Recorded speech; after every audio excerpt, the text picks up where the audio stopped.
ప్రకటన గ్రంథము 1వ అధ్యాయం 7వ వచనంలో ఒక చక్కని మాట రాయబడి ఉంది. ఇదిగో ఆయన మేఘారుడై వచ్చుచున్నాడు, ప్రతి నేత్రము ఆయనను చూచును, ఆయనను పొడిచిన వారును చూచుదురు. భూజనులందరూ ఆయనను చూచి రొమ్ము కొట్టుకొందురు. అవును, ఆమేన్. భూజనులందరూ కూడా ఆ యొక్క యేసు ప్రభు వారిని చూస్తారు. రాకడలో ఆ యేసు ప్రభు వారిని చూస్తారు, రొమ్ము కొట్టుకుంటారని వాక్యం సెలవిస్తా ఉంది. వారిలో యేసు ప్రభును పొడిచిన వారు కూడా ఉంటారు.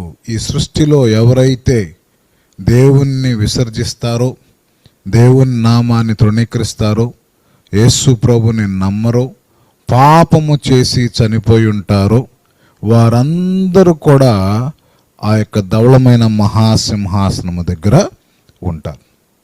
ప్రియ దేవుని బిడ్డలారా, ఈ ధవళమైన మహాసింహాసనము గురించి మనం తెలుసుకోవాలి అంటే ఈ ధవళమైన మహాసింహాసనముతో పాటు మిలీనియం 1000 ఏండ్ల పరిపాలన కూడా తెలుసుకోవాలి. చూడండి, ఈ 1000 ఏండ్ల పరిపాలన ధవళమైన మహాసింహాసనం. మరి ధవళమైన మహాసింహాసనం అనేది ఎప్పుడు అది ప్రారంభించబడుతుంది, ఎప్పుడు అది స్టార్ట్ అవుతుంది అంటే ఈ 1000 ఏండ్ల యేసు ప్రభువారి యొక్క ఆ యొక్క రాజ్యము అయిపోయిన తర్వాత ఈ ధవళమైన మహాసింహాసనం అనేటువంటి తీర్పు ఉంటుంది. చూడండి, ప్రకటన గ్రంథము 20వ అధ్యాయం 11వ వచనంలో అంటున్నాడు, మరియు ధవళమైన మహాసింహాసనమును దాని యందు ఆసీనుడై ఉన్న ఒకనిని చూచితిని. భూమి ఆకాశములు ఆయన సముఖము నుండి పారిపోయెను, వాటికి నిలువ చోటు కనబడలేదు. భూమి ఆకాశము దేవుని యొద్ద నుండి పారిపోయింది, వాటికి నిలువ చోటు లేదు. నిజముగా ఆకాశము భూమి వెళ్ళిపోతుందా? అది వాస్తవేనా, ఫ్యాక్టేనా అని మనం చూస్తే చూడండి, కీర్తన గ్రంథము 102వ కీర్తన 25-26 చరణాల్లో, ఆది యందు నీవు భూమికి పునాది వేసితివి, ఆకాశములు కూడా నీ చేతి పనులే. అవి నశించును గాని నీవు నిలిచియుందువు. అవన్నీ వస్త్రముల వలె పాతగిల్లును, ఒకడు అంగవస్త్రము తీసివేసినట్లు నీవు వాటిని తీసివేయుదువు, అవి మార్చబడును. ఆది యందు నీవు భూమిని పునాది వేసితివి, ఆకాశములు కూడా నీ చేతి పనులే. ఆకాశము, భూమి ఇవన్నీ దేవుడు సృజించాడు ఆదిలో. అయితే ఈ ఆదిలో సృజించినటువంటి భూమి, ఆకాశం ఏమవుతాయి అంట? అవి నశించును, అవి నాశనం అయిపోతాయి. అలాగే మత్తయి సువార్త 24వ అధ్యాయం 35వ వచనంలో అంటున్నాడు, ఆకాశమును భూమియు గతించును గాని నా మాటలు ఏమాత్రము గతింపవు. మార్కు సువార్త 13వ అధ్యాయం 31వ వచనం, ఆకాశము భూమియును గతించును గాని నా మాటలు గతింపవు. లోకా సువార్త 21:33, ఆకాశము భూమియు గతించును గాని నా మాటలు ఏమాత్రము గతింపవు. హెబ్రీయులకు రాసిన పత్రిక 1వ అధ్యాయము 10-11 వచనాలు అంటున్నాడు, మరియు ప్రభువా నీవు ఆ దినమందు భూమికి పునాది వేసితివి, ఆకాశములు కూడా నీ చేతి పనులే, అవి నశించును గాని నీవు నిలిచి ఉందువు, అవన్నీ వస్త్రము వలె మరి పాత గిల్లును తొలగిపోవును అని చెప్పని వాక్యం సెలవిస్తాం.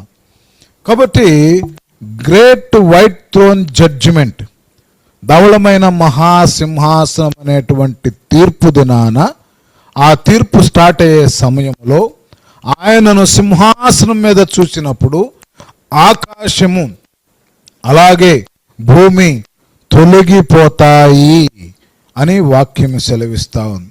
ఎలా తొలగిపోతాయి అని చెప్పానంటే 2వ పేతురు 3వ అధ్యాయము 10-12 వచనాలు, అయితే ప్రభు దినము దొంగ వచ్చినట్లు వచ్చును, ఆ దినమున ఆకాశములు మహాధ్వనితో గతించిపోవును, పంచభూతములు మిక్కటమైన వేండ్రముతో లయమైపోవును, భూమి దాని మీద ఉన్న కృత్యములు కాలిపోవును, ఇవన్నీ ఇట్లా లయమైపోవునని గనుక ఆకాశములు రగులుకొని లయమైపోయినట్టు, పంచభూతములు మహావేంద్రముతో కరిగిపోవునట్టు, దేవుని దినపు రాకడ కొరకు కనిపెట్టుచు దానిని ఆశతో ఆపేక్షించుచు మీరు పరిశుద్ధమైన ప్రవక్తనతో భక్తితోనూ ఎంతో జాగ్రత్త గలవారై ఉండవలెను.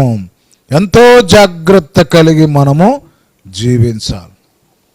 అవన్నీ గొప్ప శబ్దముతో, విస్తారమైనటువంటి పొగతో ఆకాశము భూమి ఆ యొక్క దేవుని సన్నిధి నుండి తొలగిపోతాయని వాక్యం సెలవిస్తూ ఉంది. ప్రియా దేవుని బిడ్డలారా, అలాగే యెషయా గ్రంథములో 51వ అధ్యాయం 6వ వచనములు అంటూ ఉన్నాడు, ఆకాశం వైపు కనులెత్తుడి, క్రింద భూమిని చూడుడి, అంతరిక్షము పొగవలే అంతర్ధానమగును, భూమి వస్త్రం వల్లే పాతగిలిపోవును, అందరి నివాసులు అటువలే చనిపోవుదురు, నా రక్షణ నిత్యముండును, నా నీతి కొట్టివేయబడదు. దేవుని యొక్క రక్షణ మాత్రమే నిత్యం ఉంటుంది. అందుకనే దేవుడు పలుమార్లు ఏమని చెప్తాడంటే, దేవుని రాజ్య సువార్తను దేవుడు ఈ భూమి మీద ప్రకటన చేశాడు. వాక్యం అంటుంది, నా రక్షణ నిత్యముండును, నా నీతి కొట్టివేయబడదు. కాబట్టి మీరేం చేయాలి?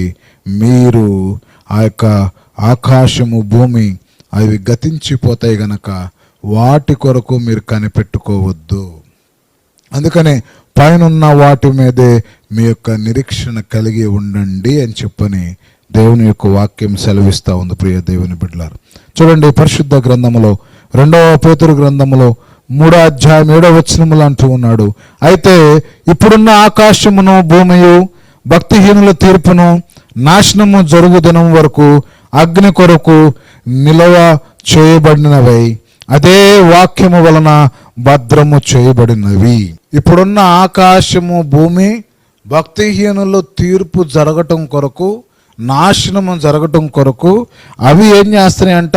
అగ్ని చేత కాల్చబడట కొరకు అదే వాక్యము చేత ఆకాశము భూమి భద్రము చేయబడి ఉన్నది అని చెప్పని అంటున్నాడు.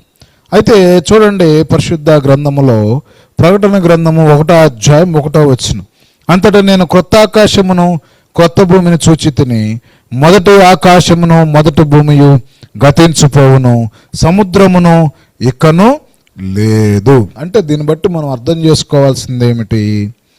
దేవుడు చెప్పినట్టుగా పాత ఆకాశం అనగా ఇప్పుడున్న ఆకాశము, ఇప్పుడున్నటువంటి భూమి ఏమైపోయినాయి? అవి గతించిపోతాయి. ఎప్పుడు గతించిపోతాయి? యేసు ప్రభు ఆ యొక్క ధవళమైన మహాసింహాసనం అనేటువంటి తీర్పు జరిగినప్పుడు. ధవళమైన మహాసింహాసనం పార్ట్ 2 రేపు కంటిన్యూ చేద్దాం.